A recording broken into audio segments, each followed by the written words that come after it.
अच्छा और क्या करोगी? मैं ना आपके साथ ना चतुर्भुज भगवान के लिए ना सुंदर सुंदर हार बनाऊंगी। मीरा की बात सुन के दादाजी को उस पर प्रेम आ गया और प्रेम से उनके गाल को सहलाने लगे। मेरी लाडो इतनी बड़ी हो गई है, भगवान चतुर्भुज जी के लिए हार भी बना देगी।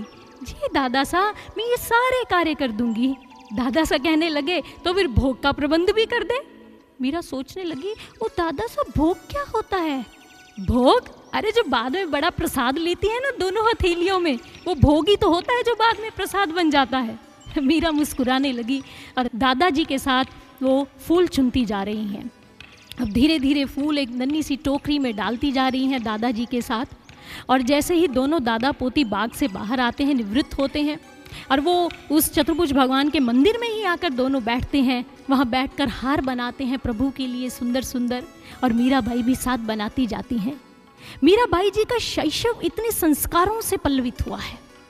उनके राव दूदा जो दादा सा है ना, बहुत धार्मिक प्रवृत्ति के शासक हैं। राव दूदा जी जहाँ सत्संग के लिए जाते हैं, मीराबाई जी भी साथ सत्संग करने के लिए जाती हैं। अगर उनके चतुर्भुजनाथ मंदिर में कीर्तन हो रहा है तो मीराबाई जी भी साथ कीर्तन में सम्मिलित होती हैं। मीराबाई जी को अगर कोई अच्छी कहानी सुना रहे प्रभु के विषय में, वो भी सुन लेती हैं। दादाजी जो हैं वो धर्मशाला का निर्माण करवाने के लिए जाते हैं तो मीरा भी साथ ही चली जाती है। वो मंदिर को भी बनवाते हैं।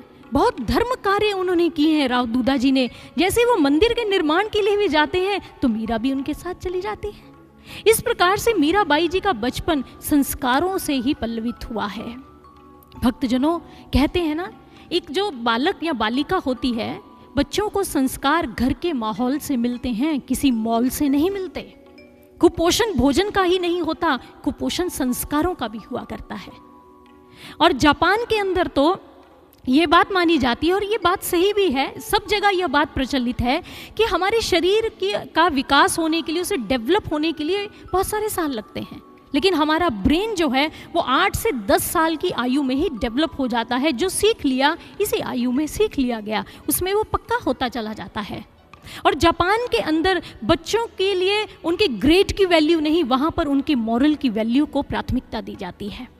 कहते हैं जापान में जब बच्चे स्कूल जाते हैं तो क्या करते हैं वहाँ के टीचर्स, सबसे पहले वो स्कूल को साफ करवाते हैं, उनसे वॉशरूम्स को धुलवाया जाता है, उनसे सब्जियाँ उगवाई जाती हैं, फिर उन सब्जियों को कटवाया जाता है, उनसे सब्जी बनानी सिखाई जाती है।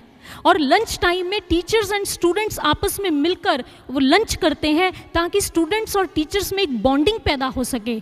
इसलिए जापान के स्कूल में जो बच्चे हैं वो स्कूल जाने से कतराते नहीं हैं। जापान देश के बच्चे वो स्कूल में जाना बड़ा पसंद करते हैं, क्योंकि टीचर्स और स्टूडेंट्स की बड़ी अच्छी उसमें बॉन्डिंग दिखाई देती है। और जापान में बड़ी रूट लेवल पे बच्चों को ये बात सिखाई जाती है, अगर तुम्हें कहीं किसी की वस्तु दिखाई पड़े तो तुम उस वस्तु को उठाओ, उस व्यक्ति को ढूंढो और उस तक उसे पहुंचा दो। ये तुम्हारी नहीं है, इसे कभी स्वीकार नहीं करना। अगर वो व्यक्ति नहीं मिलता है तो किसी पुलिस स्टेशन में जाकर उसे डिपॉजिट करवा दो। जापान में अगर आप किसी दुकान पर अपना पर्स भूल जाते हैं तो कहीं होटल के किसी कमरे में आप रुके हैं तो होटल के उसी कमरे में आपका वो पर्स पहुंचा दिया जाएगा। वहाँ पर ऐसी ट्रेनिंग बच्चों को दी जाती है।